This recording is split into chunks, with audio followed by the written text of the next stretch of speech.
Escreve: estas coisas diz o Amém, a testemunha fiel e verdadeira, o princípio da criação de Deus. O 15, por favor.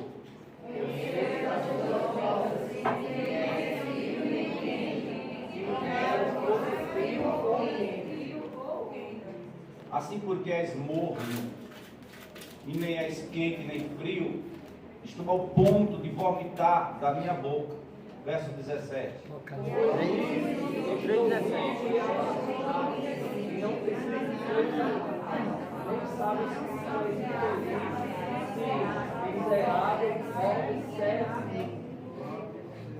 Aconselho-te que de mim compres ouro refinado pelo fogo para te enriqueceres, vestiduras brancas para te vestires, a fim de que não seja manifesta a vergonha da tua nudez, e colírio para ungir os olhos, a fim de que vejas. Verso 19.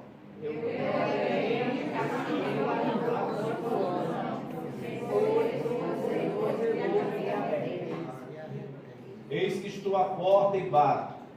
Se alguém ouvir a minha voz, abri a porta, entrarei em sua casa, cearei com ele e ele comigo. 21, por favor.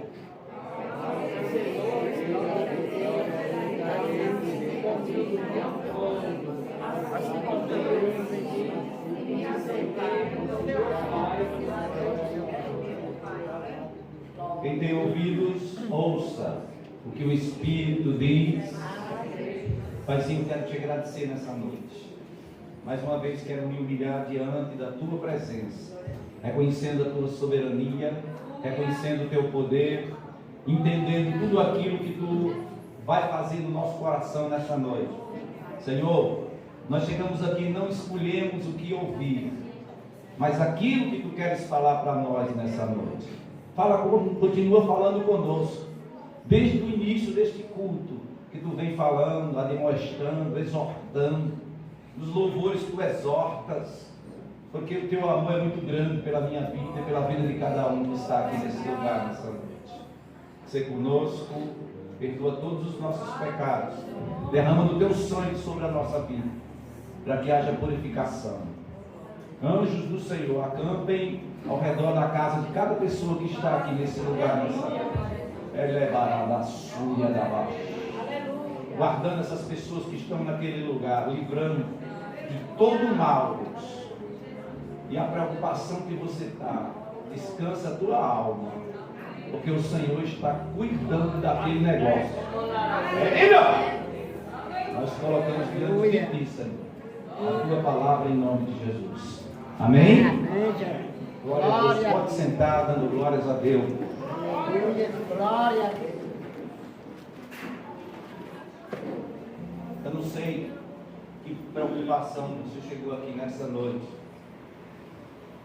mas Jesus está dizendo que o teu coração acalma. Chegaste preocupado nesse lugar, e o Senhor está dizendo: acalma, eu sei trabalhar. Ei, Natirarabás, eu sei fazer. Viu? Fecha a boca e veja o trabalhar de Deus na vida de alguém. Viu? Descansa o seu coração. A preocupação foi grande, mas vai sair daqui diferente. Aleluia. Porque maior é aquele que está conosco que é aquele que está lá fora. Eu vou dizer de novo: maior é aquele que está conosco. Olha para essa pessoa, diz para ela: maior é aquele que está com você. Diga assim: ele é muito maior.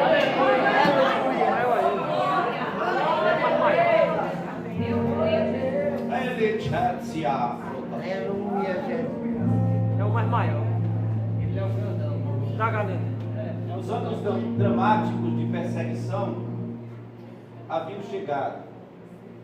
A igreja estava encurralada, entrincheirada por forças hostis, por violência desumana.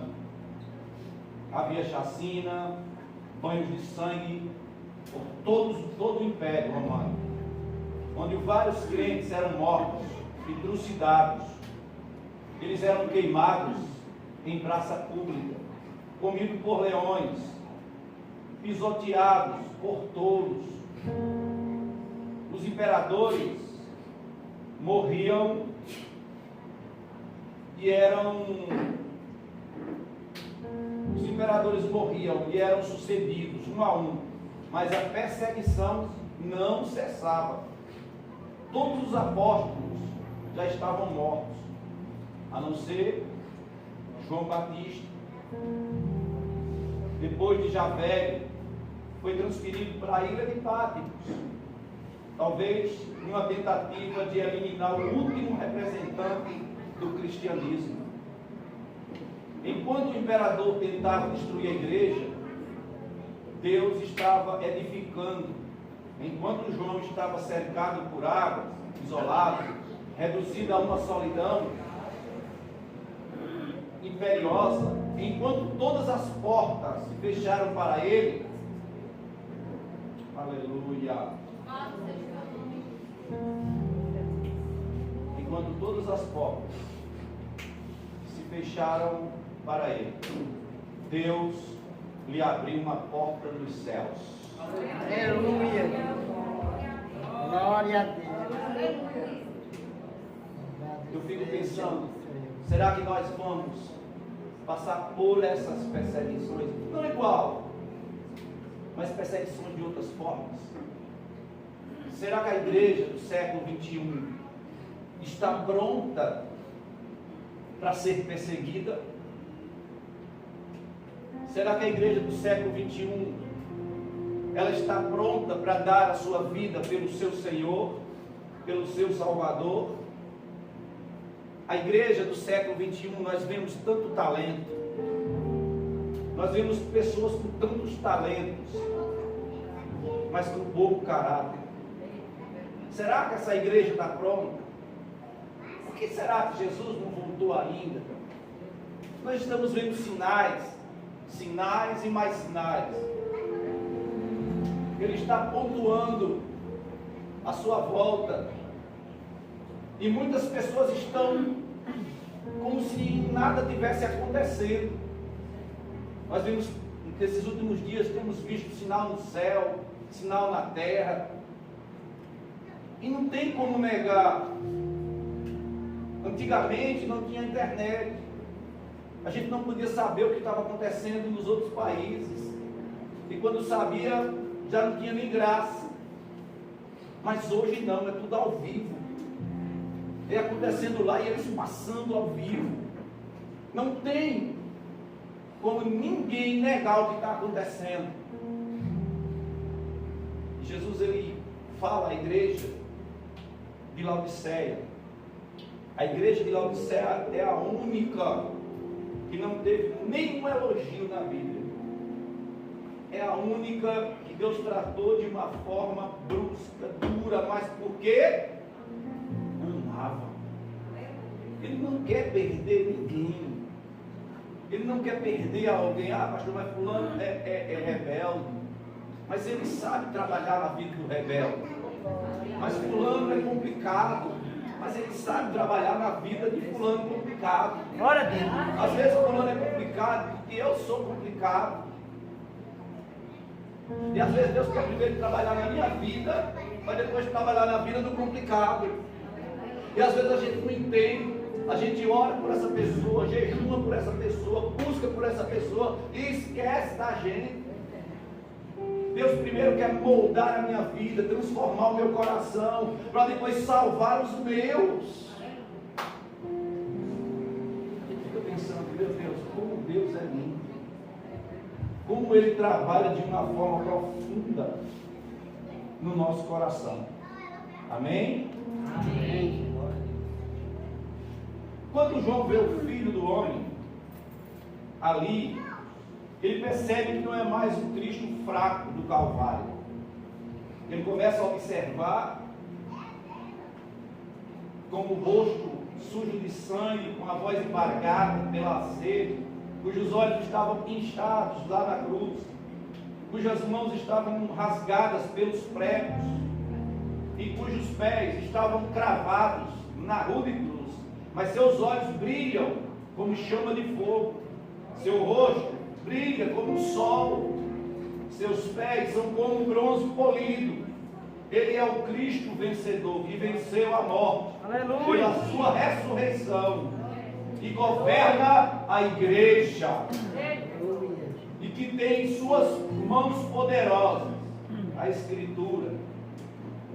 João caiu como morto aos seus pés, como essa visão, mas Deus o levantou e disse: aquele que esteve morto, ele esteve morto, mas que agora vive.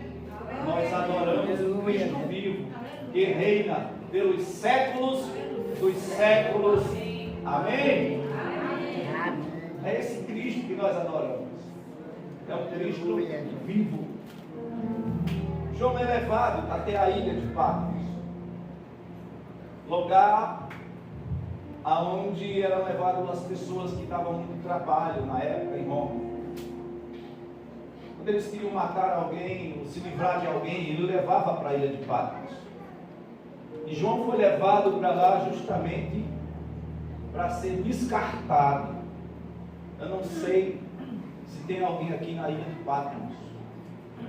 Eu não sei se você foi levado até a ilha de Patmos para ser descartado, colocada em algum lugar. Alguém colocou para ver se você resistiria, e resistiria até quando. Alguém colocou para se você conseguisse resistir, você resistiria, mas como você resistiria? Se você foi colocado em um local que não tinha a mínima condição para você, que não dava condição para você, mas que tinha pessoa por trás querendo saber se você consegue passar pela ilha. Aleluia. E Deus permite a ida de João até aquele lugar, porque o cristão verdadeiro, ele pode estar na cadeia, mas ele não está preso. Ele estava preso, humanamente falando, mas quando Deus pegou ele em espírito e arrebatou a sua alma até o céu, aí João começou a ver as coisas do céu. Aleluia. Ele começou a ver coisas que ninguém viu. E a Bíblia diz que o anjo, verso 14, o anjo da igreja de Laodiceia escreve: estas coisas diz o Amém, testemunha fiel e verdadeira, o princípio da criação de Deus. Aí o verso 15, Jesus dizendo: eu conheço as tuas obras. Quem é que está dizendo que conhece? Ninguém conhece o ser humano como Jesus. Ninguém. só ele. Uma certa vez ele disse: olha, tu acha que eu não conheço o ser humano? Né? E ele disse mais: e eu não confio. Se ele diz que não confia, ele que criou o ser humano, imagina a gente, irmão. Quantas vezes nós quebramos a cara porque confiamos demais? Quantas vezes nós, pastor, mas eu vou confiar mais em ninguém? Não é isso que eu estou dizendo. Eu estou dizendo que tem pessoas que estão mostrando a você quem é, e você ainda faz a vontade daquela pessoa. Porque Deus começa a direcionar, Deus começa a dar discernimento espiritual para que você veja e você se afaste. Deus não quer deixar você enganada, de jeito nenhum. Deus quer abrir os teus olhos nessa noite. Eu nem vinha para cá, mas Jesus te trouxe para tu entender que Deus ama você. Deus tem algo contigo nessa terra. Aleluia. Amém. Ah, pastor, mas eu não entendo. Não é para a gente entender. Tem coisas de Deus que que não é para a gente entender. Alguém pega João, coloca lá numa ilha para morrer com mais de 90 anos de idade. Qual era o pensamento de todo mundo? Ele chega lá, vai passar um mês. Só que tinha um detalhe: Deus era com ele. Diga para o irmão, na minha vida tem um detalhe. Diga, Deus é comigo. Glória a Deus. Deus é comigo. Agora o irmão aponta para ele, com você também. Você também, meu filho. Merece glória a Deus. Aleluia.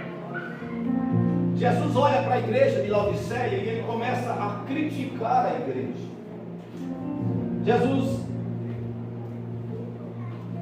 elogia e critica várias igrejas, mas somente a de Laodiceia Jesus não tem elogio algum, apenas críticas. Vamos olhar para as figuras de linguagem que Jesus usou, porque Jesus, leu o texto e o contexto. Você tem que observar o texto e o contexto.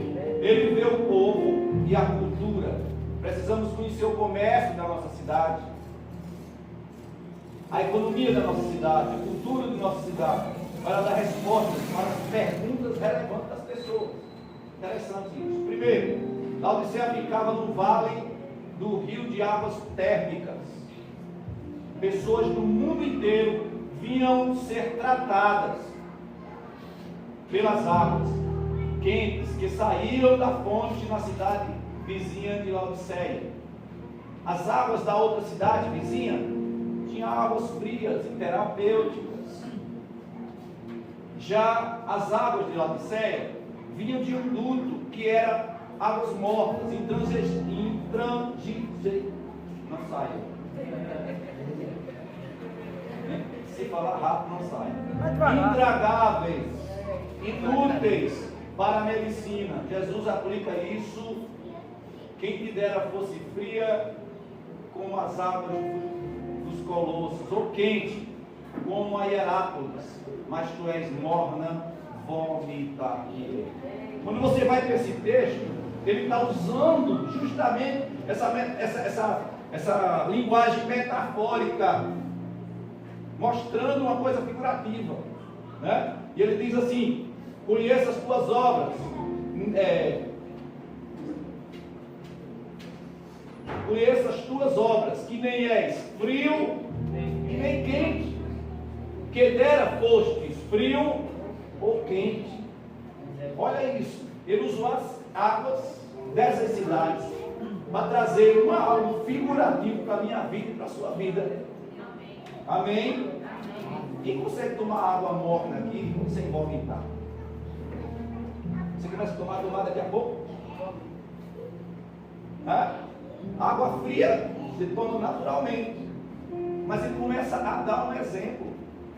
Você é o que? É frio? É morno? Ou quente?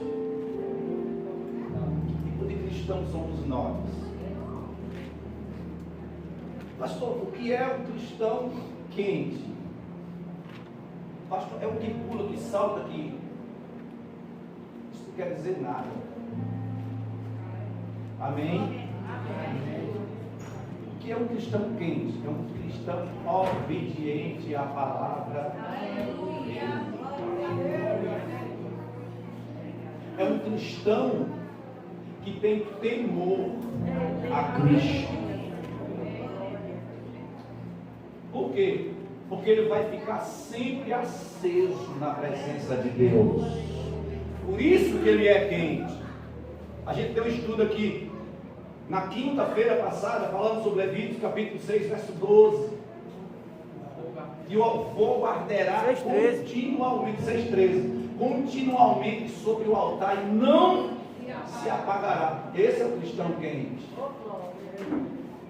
Pastor, mas o senhor não crê? Creio demais, mas hoje o povo tem brincado, o povo tem ultrapassado o natural, o povo tem feito coisas que, biblicamente falando, não existe. Ainda quer justificar dentro da Bíblia. Não tem como. Amém? Mas que tipo de cristão eu sou? Quente? Eu estou sempre nos cultos, eu estou fervoroso, eu vou para as vigílias, eu vou para os matutinos, eu gosto de buscar a Deus, vou para os montes. Como é que eu estou? Sendo obediente a Deus? Como é que eu estou na presença de Deus? Pastor, eu crente frio, ei. Quando a gente fala de frio, a gente lembra logo da igreja ortodoxa, ou seja, da igreja que não crê nos dons espirituais. Mas eles creem na palavra. Eles dizem que os dons espirituais foram para a época dos apóstolos. Se não existisse mais enfermidade, eu poderia até acreditar nisso. Mas ainda existe a enfermidade.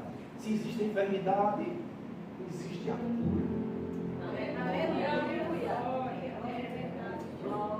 É como alguém diz, olha, Jesus levou sobre si todas as nossas enfermidades, todas as nossas dores, todos os nossos pecados. O castigo que nos traz a paz estava sobre ele, e pelas suas pisaduras nós fomos sarados.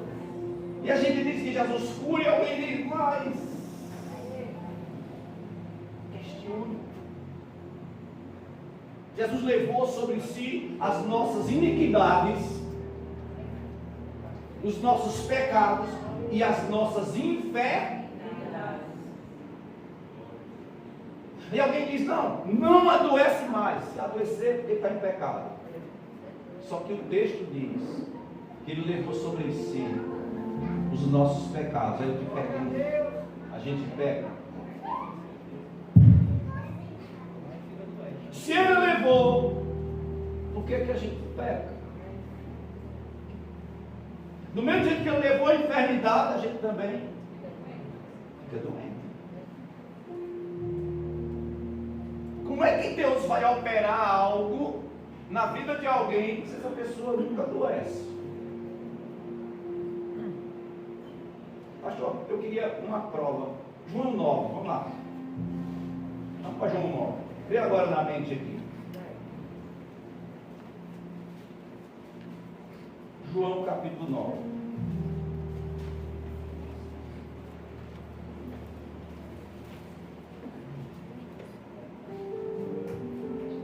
Caminhando, Jesus viu um homem cego de nascença.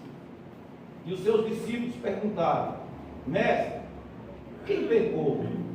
Este ou seus pais, para que nascesse cego? Respondeu Jesus: o quê? Pode ler.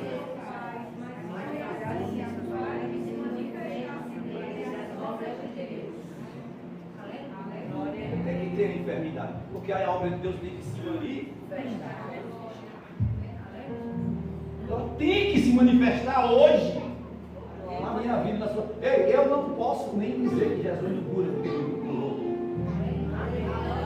Mesmo que eu dissesse, eu estava indo encontro a mim mesmo. Ele ainda cura. Glória a Deus. As doutrinas dos homens engessam o Espírito Santo. Mas aqui não. O Espírito Santo tem liberdade para operar. Aleluia.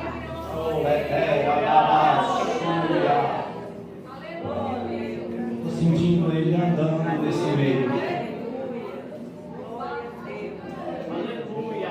A Bíblia diz que ele anda no meio da igreja. Glória a Deus. Cabe a mim e a você estar no nível espiritual para sentir ele passando, tocando, renovando, levantando, exaltando, abatendo, curando, fazendo coisa nova na vida daquele que acredita, porque a Bíblia diz que os sinais seguirão aqueles que creem em meu nome. O sinal só segue se eu acreditar. Aleluia. Glória.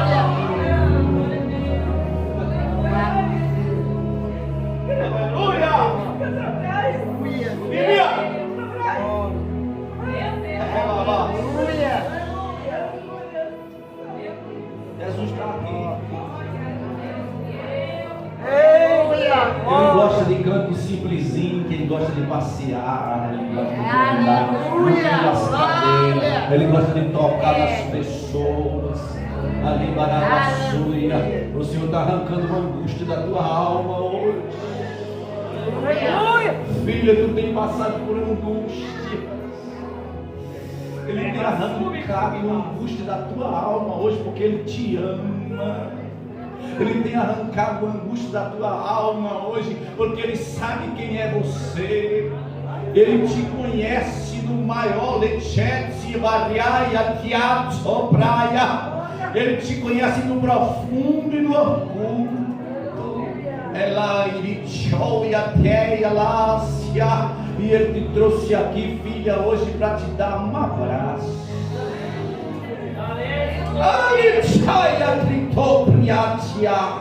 E para te mostrar que Ele está em lugar que a gente pensa que não está. Ele e Ele fala contigo de uma forma tão profunda nessa noite. Porque Ele tem algo para fazer de uma forma profunda no teu coração. Deus sabe a angústia que tem batido na tua alma. Ele te disciplinar. E tu até diz, Deus, e aí, como é que é isso? Olha o meu coração, como é que está? Ele me obrigada. E Ele diz, filha, eu tenho passeado no meio da tua vida. Eu tenho visto a tua história, filha. Eu tenho visto as guerras espirituais. Eu tenho visto tudo aquilo que tu tens passado naquele lugar.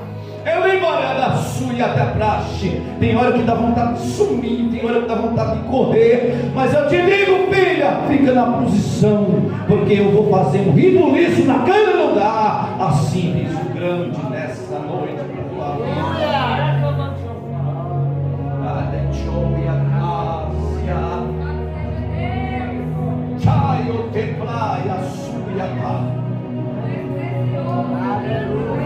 Aleluia!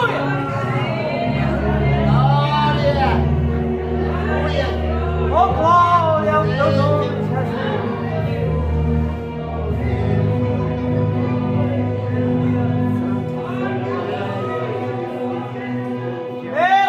Agradeça a Ele. Ele está aqui, filho. aleluia! Hoje à noite é noite de tratamento espiritual. Hoje à noite é noite de tratamento espiritual. Oh, glória! Ele vai entrar onde você não pode. Eu creio, Jesus. Ele vai tocar onde você não consegue. Ele vai fazer aquilo que você nunca pensou que Ele ia fazer. Jesus de Nazaré. Dê um glória a Deus aqui. Já deu glória a Deus lá atrás. Tem outro adorando lá. Tem outro levantando a mão aqui, engrandecendo. E o céu se alegra nessa noite. O céu se alegra nessa noite quando você engrandece a Ele. O céu se alegra nessa noite quando você adora a Ele. O céu se alegra nessa noite quando você diz que Ele é grande na tua vida. E quando você diz que Ele é tudo na tua vida, Ele se alegra nessa noite. Levanta a tua mão e vai dando glória. E a glória vai subindo. E Ele vai recebendo com um aroma suave lá no céu. E a palavra de Deus vai ser direcionada para você nessa noite como uma labareda de fogo, como algo que vai passar destruindo as fortalezas do diabo, como algo que vai passar quebrando todo o laço do inferno, tudo aquilo que se levantou contra a tua vida, contra a tua casa. O Senhor está quebrando nessa noite tudo aquilo que se levantou, todo o trabalho feito, tudo aquilo que foi feito vai voltar para quem fez.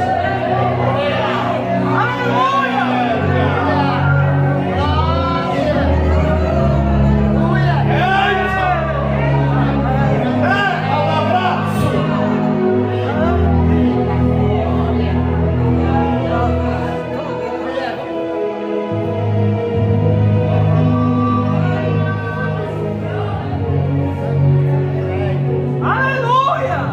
Glória ao nome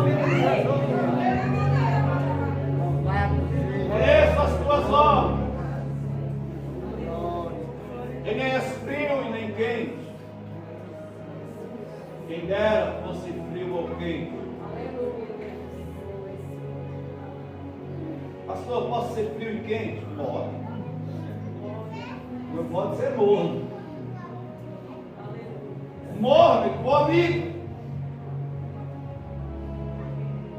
Quer ser morno, pastor? É vir para a casa de Deus e não ter compromisso com a obra de Deus. É ser amigo do Evangelho, mas não ser amigo de Cristo. É gostar de vir para a casa de Deus se aliviar, mas não ter um compromisso. Ele quer você dentro da obra. Ele quer você com responsabilidade dentro da obra. Aleluia. Ele quer que você seja quente ou frio. Ele não quer que você seja morto. Ele quer uma responsabilidade minha e sua. Você não tem as suas responsabilidades no dia a dia? Você não faz bem feito? Por que não fazer para Deus? Com mais zelo ainda. Por que não fazer para Deus com mais zelo ainda? Por que não fazer para Deus com mais amor ainda? Se eu faço para receber minhas bênçãos materiais, eu preciso fazer nesses últimos dias, para que o nome dele seja engrandecido. Gente, Deus dá a pessoas chaves. Pastor, como assim? Você lembra quando Jesus foi a Samaria? Que a Bíblia diz que não era para ele ter passado por lá, mas ele insistiu. E ele foi. Ele foi para encontrar aquela mulher em João 4. E os discípulos disseram: não, por que você vai passar em Samaria? Era necessário. Mas Era necessário. Mas lá só tem, né? Só tem samaritano. O que você vai fazer lá? É necessário eu passar Samaria. Era o que, pastor? Era uma necessidade. Uma alma. Uma necessidade de Jesus? Não, uma necessidade daquela mulher.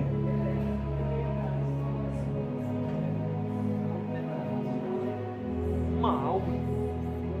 Discípulos se ajuntam com ele chega no tanque de Jacó e senta. Jesus, já prevendo o que ia acontecer, chamou os discípulos e disse: vai comprar pão. Por quê? Porque se eles chegam junto com ela e eles observassem que ela estava ali, eles iam repreendê-la e atrapalhar o que Jesus ia fazer. Por isso que às vezes a gente não entende quando Jesus manda alguém comprar pão.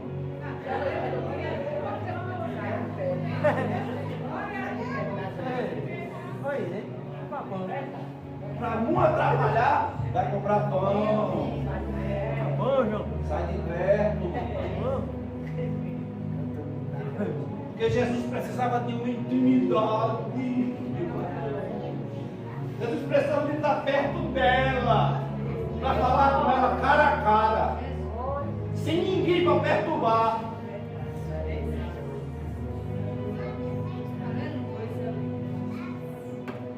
A Bíblia diz que os judeus não falavam com as samaritanas, mas Jesus abriu o diálogo. Dá-me de beber.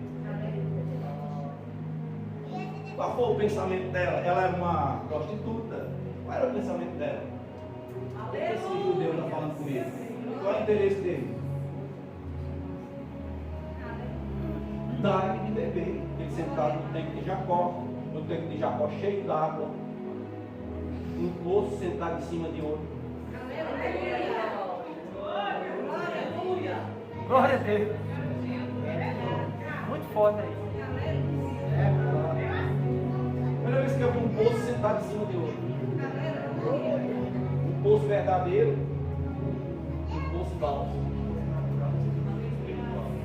Um poço natural e um poço.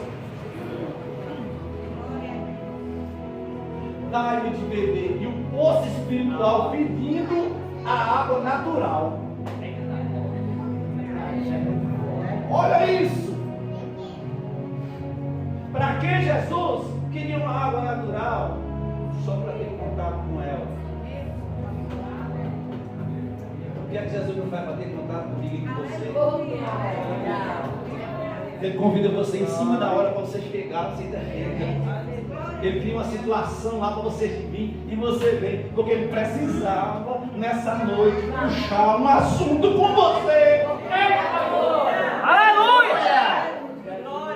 Jesus puxa o assunto, dá-lhe de beber. E ela, tu que é judeu falando comigo que sou samaritana. Eita glória!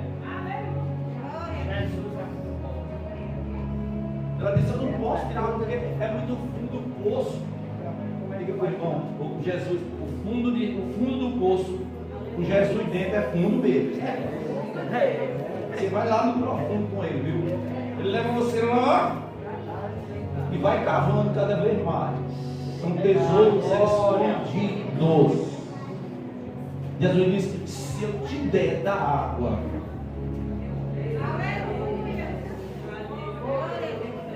eita Deus, estou sentindo a presença dele. Aleluia! Ele é lindo. Aleluia! Oh, glória!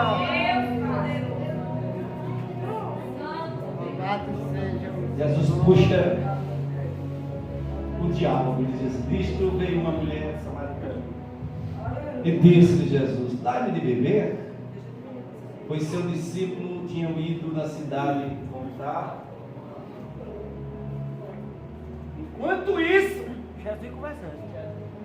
Jesus aproveitou a oportunidade. Ele não perde a oportunidade. A gente perde, mas ele não perde, não. Amém? Diga para essa pessoa, diga: Jesus não perde a oportunidade. Jesus pergunta. Perde não. Perde não. Eu estou sendo a culpa. Então lhe disse a mulher samaritana: como sendo tu judeu, pedes a beber a mim, que sou mulher samaritana? Porque os judeus não se dão com os samaritanos.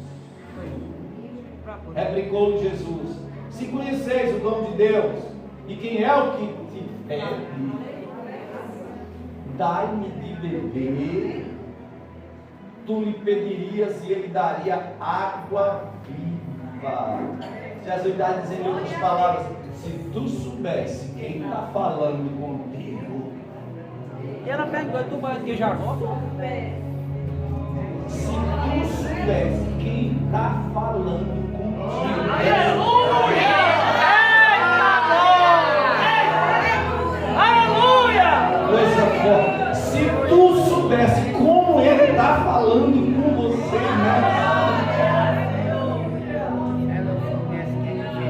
ele está falando com pessoas aqui que elas não nem percebem. Aleluia! Respondeu o Senhor: tu não tens com que atirar e o poço é fundo. Onde, pois, tens a água viva? A pergunta dela. Aonde, pois, tem água viva? Ela achava que era o poço. Mas o poço estava falando com ela. E poço fala. Jogaram José dentro do poço. Se falasse ali, perguntasse, José falava. O cara pensava que era o poço que estava falando. Mas o poço na mão de Jesus fala. O pão na mão de Jesus rende. O peixe na mão dele multiplica. E ele sabe onde é que está escondido os peixes. Olha para essa pessoa e diz: Jesus vai mostrar onde está escondido os peixes. É para quem crê, isso é prosperidade. Jesus vai mostrar onde está escondido os peixes. Tem alguém que pegou aqui, alguém pegou ali, alguém pegou. Deus, ele vai mostrar onde está escondido os peixes. Ele tem escondido os peixes de algumas pessoas para prová-las. Se você fosse rico, você não estaria aqui. Tem gente que só é crente porque é pobre. Acabou os glórias.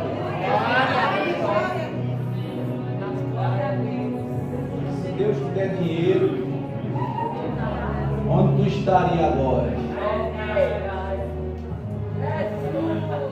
Aí Deus vai segura. Fica aqui na minha presença. Fica na minha presença. É melhor.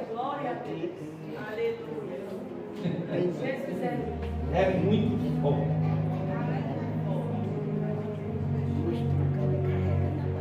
E a mulher diz: és tu porventura maior do que Jacó, o nosso pai, que nos deu poço, do qual ele mesmo bebeu, e bem assim seus filhos e o seu gado. E afirmou-lhe Jesus: quem beber desta água tornará a ter sede. Olha isso. Quem beber dessa água tornará a ter sede. Por quê, pastor? Porque essa água vai estar sede por um momento. A água natural, ela mata a sede por um momento. Aí o 14 diz: aquele, porém, que beber a água que eu lhe der, nunca mais terá sede. Aleluia. No início eu fiquei pensando assim: como é que o senhor diz assim, nunca mais terá sede de quê? Se você ler o texto, você vai ficar indagando. Ele está falando com relação a essa sede.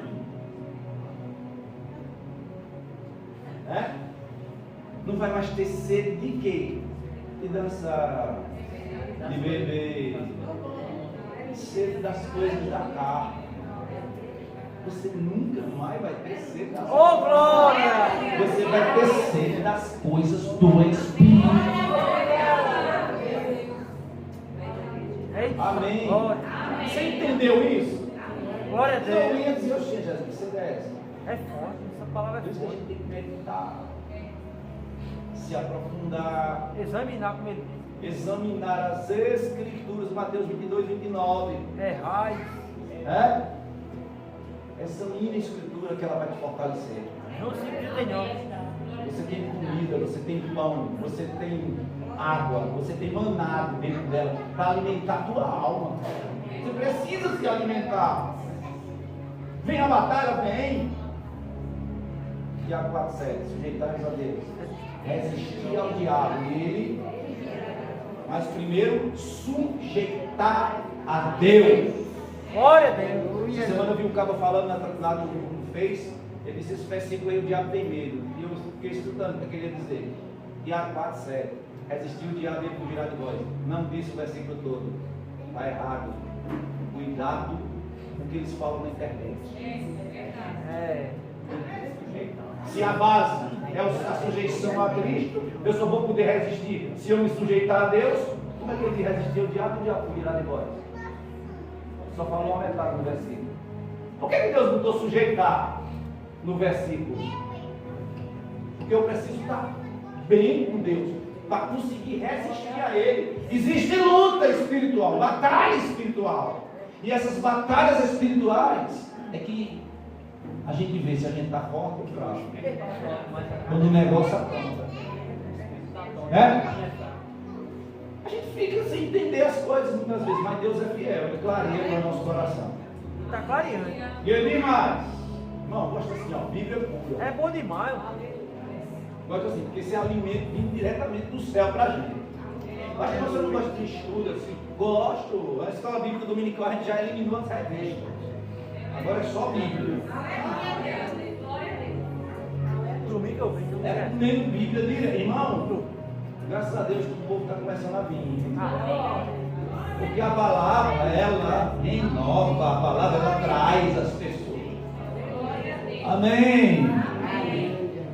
Louvado seja Deus. O verso 15: disse-lhe a mulher: Senhor, dá-lhe dessa água para que eu não mais tenha sede. E ela não tinha entendido ainda. E nem precise vir aqui buscá-la. Que ela não tinha entendido ainda. Ela achava que era aquela água.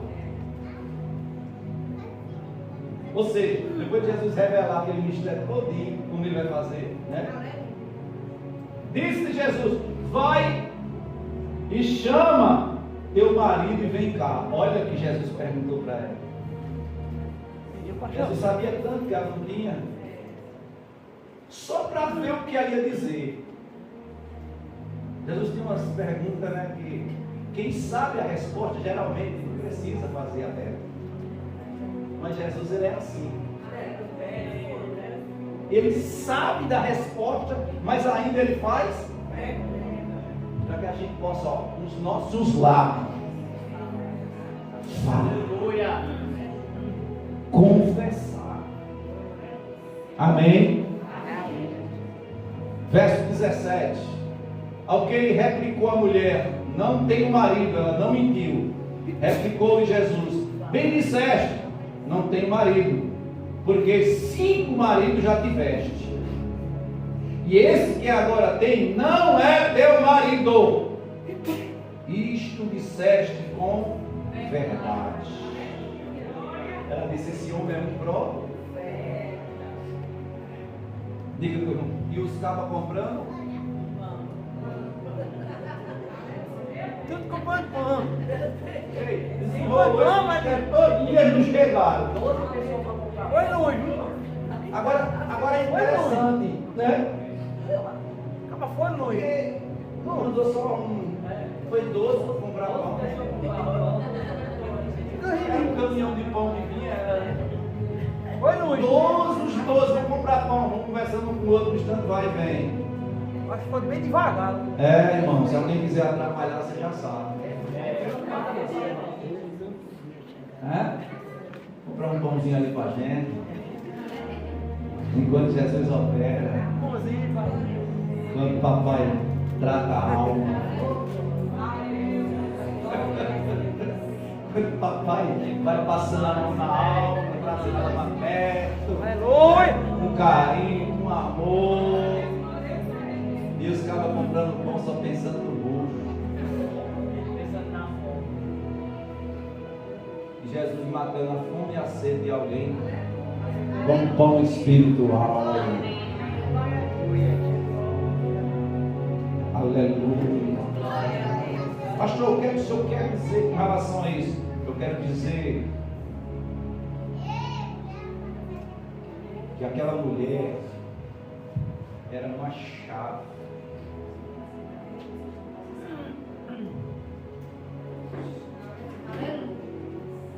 Aquela mulher era uma chave. Pastor, chave para quê?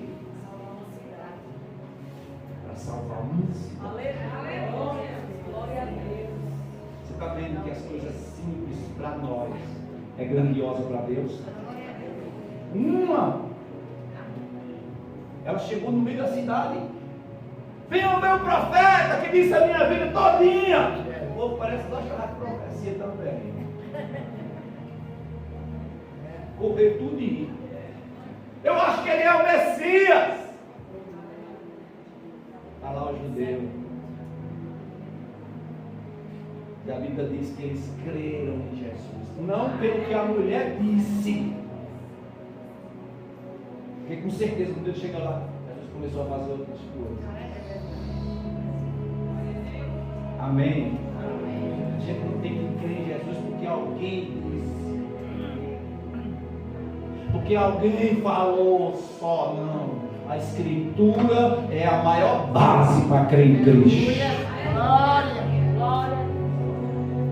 Irmãos, esse livro aqui logo logo vai sumir da terra. Porque na visão dos grandes ele atrapalha. Porque ele desfaz o que o diabo quer fazer. O próprio Cristo disse: eu vim à terra desfazer as obras do diabo. E como é que ele desfaz? O apagar. Quantas vezes o diabo tentou ele? 3. Ele usou o quê? E desfez. Ele armando e Jesus desfazendo. Ele armando e Jesus desfazendo. Não adianta. Não adianta. A Bíblia diz que quem pode com a verdade é só aquele que anda com a verdade. Mentira não pode por verdade. É por isso que a Bíblia diz, 8:32, conhecereis a verdade e a verdade. Então, se você anda com a verdade, a mentira nunca vai poder te derrotar. Por mais que invente coisa contra você, não adianta. Deus vai transformar em bênção para você entender que Ele é Deus na tua vida. Ah, pior do que José, jogar dentro de casa de Potifar, né? Levantaram calúnia. Tinha que ter a calúnia para ele ser preso. Ele tinha que ser preso para conhecer aqueles dois.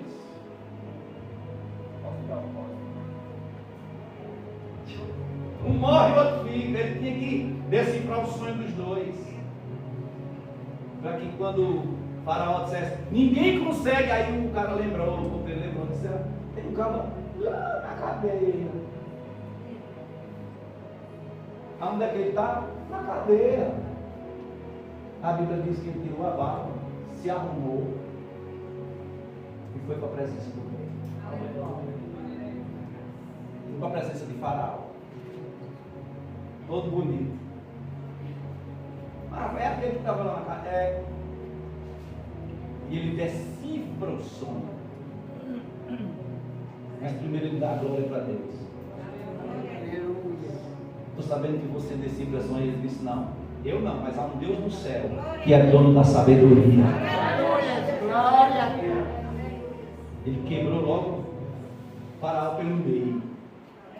Amém? Ele tem decifrações.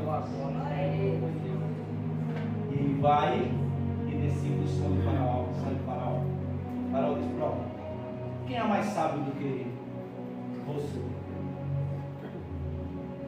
Então, diz a Bíblia que o Faraó tirou o anel, colocou que você vai ser o segundo no meu reino. Só eu mando mais do que tu. Olha isso. Aí, na vida política do Egito, não existe cargo de governador. Não existe. Na hierarquia, né? No meio deles, na hierarquia deles, até hoje, não existe cargo de governador. Deus criou do nada. Para quem é fiel. Deus criou um cargo que não existe para quem é fiel com Ele. Ser abençoado. Glória a Deus. Criou do nada. Como Ele criou o mundo do nada.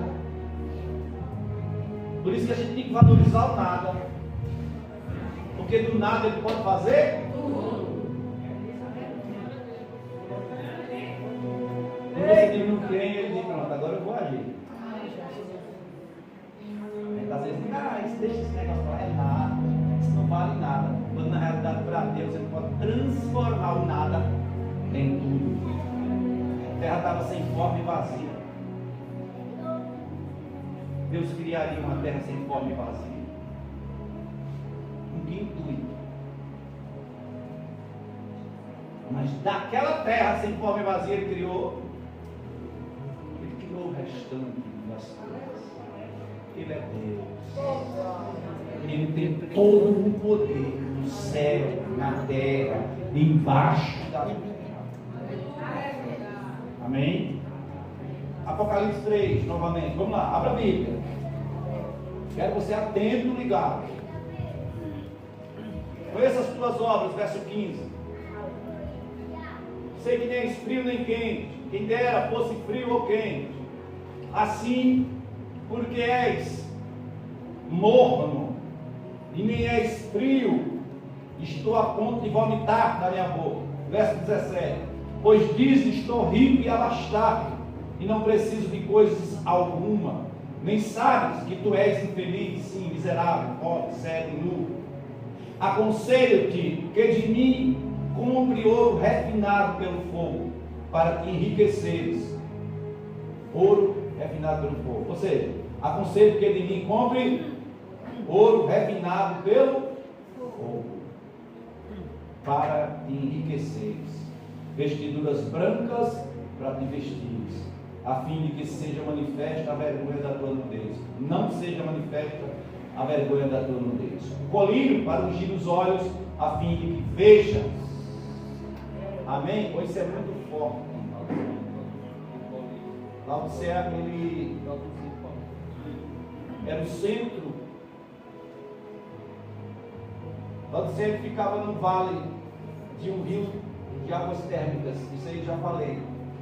Mas Laodicea era o centro bancário da época, que processava todo o ouro da Ásia. Jesus diz para ele, para ela: você que é orgulhosa do seu ouro e pobre espiritualmente. Jesus está falando assim, com relação a ela, né? Ser orgulhosa do seu ouro e pobre espiritualmente. É um dos detalhes que o Senhor está mostrando. Quando ele diz aqui, assim porque, verso 17, porque ele diz: eu estou rico e abastado, e não preciso de coisa alguma. Ou seja, eu tenho as coisas da terra, mas não tenho as coisas do céu. E se eu juntar essas duas coisas na minha vida, ninguém mais me segura. Ninguém mais consegue fazer o que quer com a minha vida. Se eu for fiel a Deus no pouco, Ele vai me colocar no muito. Está escrito.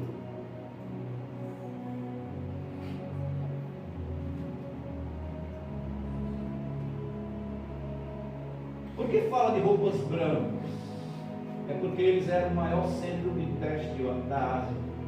Lá se fabricava a famosa lã negra e era exportada para o resto do mundo. Jesus diz que aconselho que ele vista com roupas brancas. Pastor, o que é isso? Isso é uma condição espiritual, uma cobertura espiritual. Pastor, mas eu pego, quando eu pego a roupa suja. É por isso que a Bíblia diz que arrepende e volta até aquele lugar, para você recomeçar a branquear a tua roupa.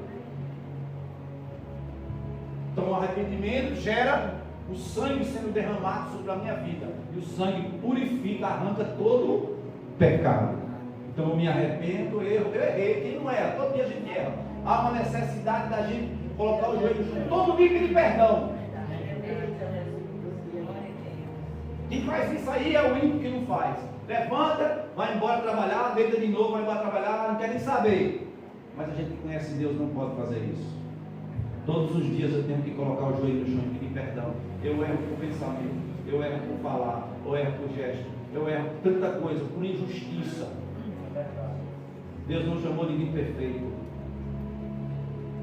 Esse é o Evangelho de Cristo. A palavra graça, favor não merecido. Deus não chamou ninguém que merecia a salvação.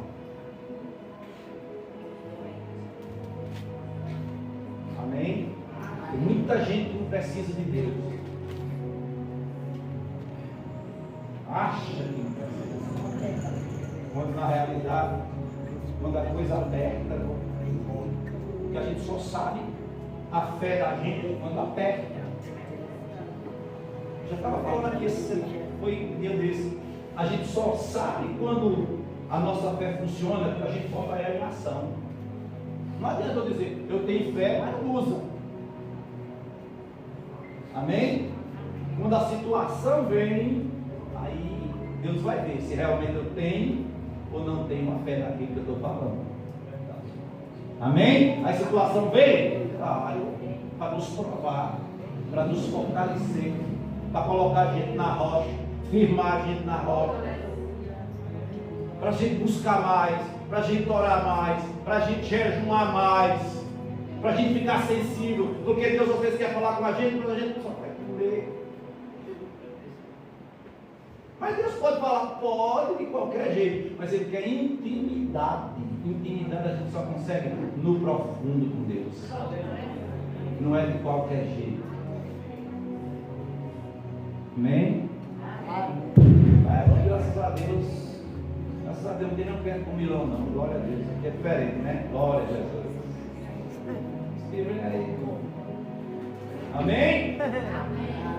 Só não pode comer além do normal, né, gente? Pelo amor de Deus. Aí vira duro. Por que ele fala de Corinto, gente? Porque eles eram o maior centro oftalmológico da Ásia Menor. Olha isso nessa época. Onde se produzia certo pó que cuidava dos olhos. Mas Jesus disse que eles podem ter ciência para tratar dos olhos do corpo e serem cegos para ver com a alma. É isso que Jesus estava falando para eles. Eles tinham conhecimento, eles tinham na época, né, era uma cidade riquíssima, era uma cidade com a economia lá em cima. Mas elas precisavam ter intimidade com Deus. Deus procurou uma dádiva, uma coisa na vida deles para dizer, não, isso aqui dá para continuar. Não encontrou. Aí começou a cobrar, começou a mostrar o erro. E quando ele mostra o erro, a gente tem que fazer o quê? Consertar. Eu preciso consertar. Nós precisamos consertar. Deus usou Isaías para o rei Ezequias e disse: arruma tua casa, que tu morrerás e não viverás. Diz a Bíblia que Ezequias virou o rosto para a parede e começou a se humilhar diante de Deus. Deus não deixou nenhum profeta sair do palácio. Você volta e diz para ele que eu vou aumentar 15 anos da vida dele. Não deixou nem sair do palácio. Mas porque houve uma humilhada, então ele disse: eu vou consertar meu altar, Deus.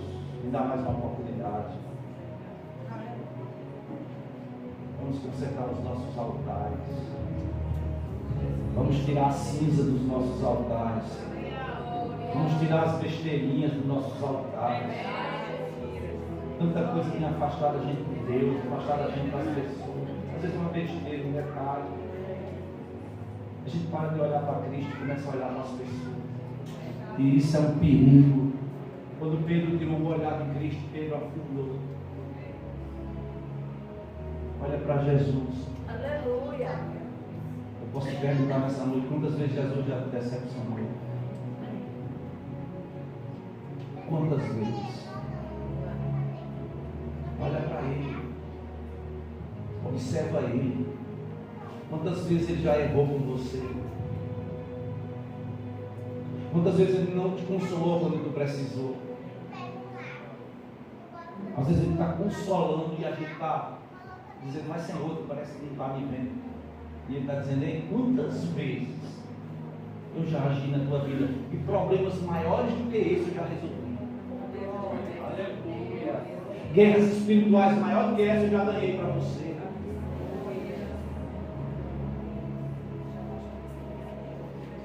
Ele nunca te deixou só e nunca vai te deixar só, porque a sua palavra, Ele diz: estarei com você. Mateus 28, todos os dias, todos os dias, todos os dias, até a consumação dos séculos. É promessa dele, ele está com você, está do seu lado. Não adianta o diabo dizer que você não é crente. Não adianta o diabo levantar alguém com a boca para dizer: sai lá, crente, ó, vive na igreja, mas vive assim e assim. Aí Jesus manda te dizer: filho, eu amo você, eu tenho algo com você muito grande, e tu sabe o que eu tenho contigo na tua vida, porque a tua família, se fosse, né, naturalmente falando, eles te pegavam vivo para destruir, mas o Senhor, nessa noite, está te dizendo: eu sou na tua vida, e ninguém toca em você. Fica de pé.